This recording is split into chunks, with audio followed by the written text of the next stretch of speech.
Todos os ensinamentos da liturgia de hoje, sobretudo daquilo que nós acabamos de ouvir, nos dão uma lição de prudência, uma prudência cristã e um zelo sobrenatural. A prudência é a virtude que conduz todos os nossos atos, as nossas ações, em vista de um fim. E a prudência cristã é a virtude que nos leva ao governo das nossas ações em vista do fim que buscamos, que é a nossa santificação e a salvação da nossa alma. O homem vale pelo que ele procura, o homem vale por aquilo a que ele se apega. Se procura Deus, vale como Deus. Se procura o mundo, vale como o mundo.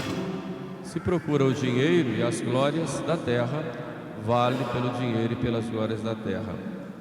Só que nós fomos criados por Deus, e depois da nossa criação, nós recebemos o espírito de adoção. Somos adotados por Deus pelo batismo, de modo que nós nos tornamos filhos de Deus. E como filhos de Deus, nós só temos uma meta a buscar, que é buscar Deus, para viver em Deus. E quando nós não a buscamos, nós nos rebaixamos, nos tornamos piores do que os animais. Por isso a prudência cristã, consiste na virtude que move todas as nossas ações, governa todas as nossas ações em vista de um fim sobrenatural, que é a nossa santificação, a posse de Deus e a vida eterna. Porque nós valemos para Deus e como filhos de Deus. Como diz Santo Agostinho, se amas a terra, serás terra. Se amas a Deus, devo dizer, continua Agostinho, nós somos como Deus. Ou seja, somos divinizados, elevados pela graça, a participação na vida divina. Esta é a primeira lição que este feitor nos dá. Ele, cuidadoso com as coisas do mundo, para o seu bem na terra, nos chama a atenção, diz o próprio Jesus, de que devemos ter prudência nos nossos negócios em vista de algo muito maior, que é a nossa salvação. Além disso, a segunda lição que nos dá é a do zelo sobrenatural. Quer dizer, nós vivemos numa busca, e essa busca é a busca de Deus. Por isso, devemos ter esse zelo na busca de Deus, o cuidado e o esforço, tanto quanto depende de nós, para as coisas de Deus. Enquanto tanta gente se preocupa com as coisas do mundo e fazem tantos esforços, imagine, por exemplo, o esforço que faz aquele que vai pular carnaval na Sapucaí, por exemplo. Quanto esforço, quanto dinheiro gasto, quantos ensaios, né? Quanto sacrifício, né? Para uma coisa que é tão passageira, 1 hora lá de desfile e tudo passa, e nós temos algo muito maior, muito mais importante, que não passa e que nos dá uma felicidade que durará para sempre, e a felicidade eterna. Muito maior esforço devemos fazer. Isso é o que se chama de zelo sobrenatural. Porém, nós corremos um risco muito grande hoje.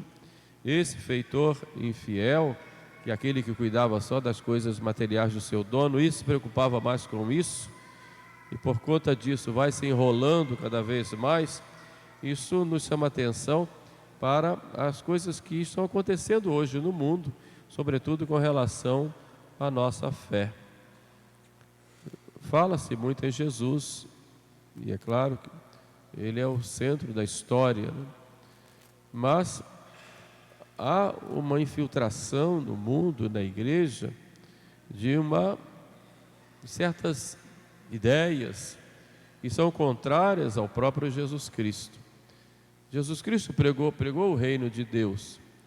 E às vezes o reino de Deus é entendido apenas, primeiro, sempre se entendeu o reino de Deus como a igreja. Depois de uns anos para cá, sobretudo depois do Concílio Vaticano II, vamos tirar o termo igreja e colocar Cristo. porque a igreja divide. Vamos falar de Cristo. Mas falando de Cristo, aqueles que não são cristãos também ficam divididos. Então não vamos falar de Cristo, vamos falar de Deus. Mas quando falamos de Deus, aqueles que não creem em Deus, eles também Deus divide. Então não vamos falar de Deus. Vamos falar de uma reunião, de um conjunto de crenças e tradições religiosas. E é esta religião, podemos colocar com muitas aspas, que quer unir todas as tradições, todas as crenças e todas as tradições religiosas, é o que se chama hoje de religião universal. E esta religião universal é que é o grande perigo que há no mundo. E dentro da igreja ela já vai se infiltrando em diversos campos. Isso vai exatamente de encontro àquilo que São Pio X já falava do modernismo. O modernismo religioso, ele se baseia na falsa ideia de que a fé é um sentimento. O sentimento religioso, isso aqui é fé. Então, se a fé é um sentimento, qualquer religião é boa, ou mesmo não tendo nenhuma. O importante é alimentar esse sentimento que se tem. Este é um problema muito grande, porque isso infiltrado na igreja, já no tempo de São Pio X, levava muitos a não crerem mais que Cristo fundou uma igreja, ao ponto de um sacerdote chamado Loisy dizer que Cristo pregou o reino e depois vieram os homens e fizeram a igreja. Na verdade, fala-se do reino. Cristo pregou uma mensagem universal que serve para todas as pessoas. Então vamos reduzir a mensagem de Cristo a apenas um conjunto de todas as crenças e tradições em que todos visem apenas a paz, a justiça e o respeito pela natureza, o respeito pela criação. Quer dizer, a mensagem salvadora de Cristo, ela é reduzida a essas três coisas. Vamos construir a paz, vamos fazer a justiça e vamos respeitar a obra da criação. E alguns nem chamam mais de criação, é a obra da natureza. Espécie de respeito que leva a um verdadeiro endeusamento de forças naturais, de energias, como muitos dizem. Este tipo de religião universal que se propaga em toda parte, inclusive dentro de certos setores da igreja, em que todas as crenças ou tradições, não chamam mais de religiões, todas as tradições religiosas e culturais, todas têm o seu valor e devem todas se unirem, respeitando umas às outras, para que todas trabalhem e lutem pela paz, pela justiça e pelo respeito à natureza. E onde entra Jesus Cristo? Por isso nós entendemos, conseguimos compreender a cabeça de uma autoridade da igreja quando diz que nós não queremos converter ninguém a Jesus Cristo e à igreja. Por isso entendemos em que, quando se critica a igreja de ter no passado feito um código moral em que as pessoas podiam ou não podiam fazer as coisas. A cabeça de uma pessoa que tem essa ideia, tem essas ideias, não vai compreender que Cristo fundou uma igreja e que é Cristo o único Salvador. Aliás, quando se fala em salvação, deixa a salvação com outro sentido. Mas a salvação do homem pelo homem vai se colocando no mundo uma espécie de religião do homem, a centralidade no homem. A mensagem de Jesus, então, não leva à necessidade de uma missão. Deus vai desaparecendo desse tipo de religião universal, que é usada como motivação política, inclusive de união de todos os homens, sob um modo único de pensar, e Deus vai desaparecendo e a centralização é apenas no homem.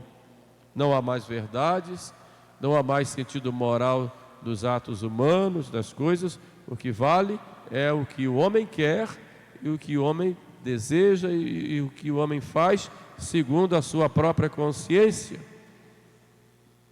desde que não vá contra essas ideias universais de que eu falei, de paz, de justiça e de respeito à criação.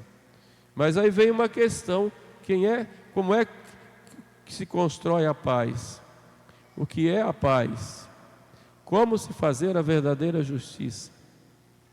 Qual é a função da obra criada para nós que somos seres humanos e como cristãos? Isso necessariamente vai ter que alguém dizer, vai ter que alguém explicar, mas não se explica porque não se quer explicar. Exatamente essas palavras são palavras de efeito, exatamente para que as pessoas não tenham mais crenças e não tenham mais verdades. Não há mais verdades. Só que amar é dizer a verdade, já dizia Bento XVI. E a verdade, ela é o que é. Ela não depende da criação de cada um de nós. Ela é o que é. Os escolásticos diziam que a verdade é a adequação da nossa inteligência ao objeto. Portanto, se eu vejo um objeto, digo que aquilo é o que é uma verdade. E ela então é absoluta. Ela não é fruto da construção de cada um. Então, esse sentimento religioso que nós temos, Deus colocou exatamente porque nós só encontramos descanso nele. Mas ele busca esse sentimento religioso em si, não é a fé. E é no engano, e se eu não tenho a revelação, que se Deus não se revela, eu vou terminar errando na prática, na expressão desse sentimento. Por isso Deus se revelou. Mas, quando nós não temos a revelação, nós nos perdemos. Daí a origem das diversas crenças e religiões que há no mundo, porque ainda não chegou a revelação. E por isso é que nosso Senhor, Ele vem salvar a humanidade e vem em socorro da humanidade que está no erro. E então Ele diz aos apóstolos: ide pelo mundo inteiro e pregai o Evangelho a toda criatura e fazei de todos discípulos meus. Portanto, não há outro. Sem ele, os homens se perdem em suas tradições religiosas, mesmo que até, ponho aqui também aspas, tenham boas intenções. Mas Deus vem em socorro para que o homem encontre a Ele. E então envia o seu Filho para salvar o mundo. E salvar o mundo na verdade.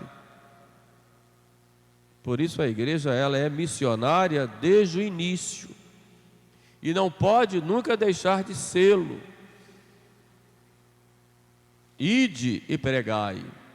Ide e ensinai. Quem crer e for batizado será salvo. Quem não crer será condenado. Poderíamos chamar Jesus de intolerante por causa disso? Poderíamos dizer que Jesus condena os outros por causa disso? Na verdade, ninguém se condena a não ser a si próprio quando rejeita a verdade. Daí a missão da igreja de mostrar a verdade. E essa verdade é uma pessoa, é Jesus Cristo, Filho de Deus feito homem, que morreu na cruz para nos salvar. Esta é a verdade. Quem não está comigo está contra mim. Ninguém vai ao Pai senão por mim. Eu sou o caminho, a verdade e a vida. Jesus é intolerante? Claro que não. Ele veio para iluminar os homens. Como diz São João, esta é a luz verdadeira. Então as outras são falsas e não são luzes.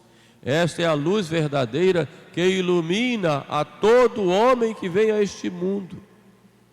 E a todos os que o receberam, portanto é preciso recebê-lo, deu-lhes o poder e a virtude e a graça de se tornarem filhos de Deus, pela graça. Os que não nasceram da carne, nem da vontade volúvel do homem, mas nasceram de Deus pela graça. É só Ele. Fora dele não há salvação. E fora da sua igreja não há salvação, porque a igreja é a presença dele na história. Nós buscamos a Deus. O homem anda inquieto, só encontra repouso em Deus, como nos lembra sempre Santo Agostinho. Por isso, de que adianta o homem ganhar o mundo inteiro e perder assim a sua alma? Eu sou a videira, diz Jesus, e vós sois os ramos. Não há outro tronco senão Jesus Cristo. Nenhum outro nome foi dado embaixo do céu, diz São Pedro, que venha trazer a salvação, a não ser o nome de Jesus. E diante de Jesus, todo joelho se dobre. Todo joelho se dobre, no céu, na terra e nos infernos. Chegamos de novo ao feitor infiel. Esse feitor pode ser cada um de nós. Deus nos deu uma vida, nos deu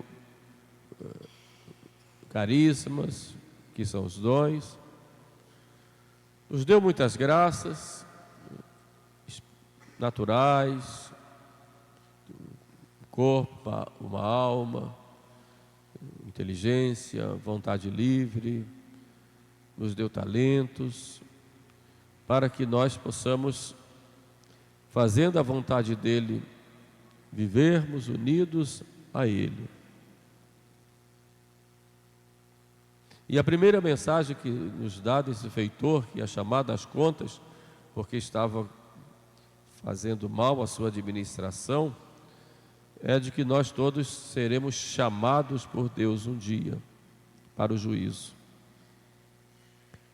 Como é que nós agimos diante de Jesus? Esta é a grande pergunta que Santo Inácio faz nos seus exercícios espirituais. O que tenho feito eu por Cristo? Essa é a pergunta única. E vai ser a pergunta feita por Ele na hora do nosso julgamento. Por isso, a segunda mensagem vem de que devemos estar sempre vigilantes. E essa vigilância é constante nos ensinamentos de Jesus. Sede sóbrios e vigiai, vai nos dizer São Pedro. Então devemos estar vigilantes, atentos. Vigilantes com relação a nós, com relação ao mundo, com relação ao demônio, sempre vigilantes. E juntamente com a vigilância, Jesus coloca a oração: vigiai e orai.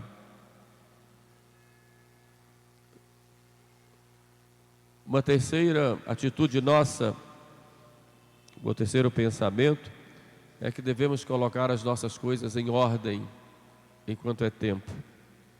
Guarda a ordem, e a ordem te guardará, já dizia Santo Agostinho. Colocar as nossas coisas em ordem, devemos fazê-lo sempre. Por isso devemos ter nosso programa de vida com a centralidade em Jesus Cristo. E por fim, nesta caminhada nossa rumo ao julgamento, devemos ter solicitude com as coisas de Deus, em buscar a Deus sempre. E buscando a Deus em Jesus Cristo, seu Filho, estaremos buscando também viver o seu amor a Ele e ao nosso irmão, ao nosso próximo, por causa dele. Peçamos a nosso Senhor a graça de nós nunca nos afastarmos dele.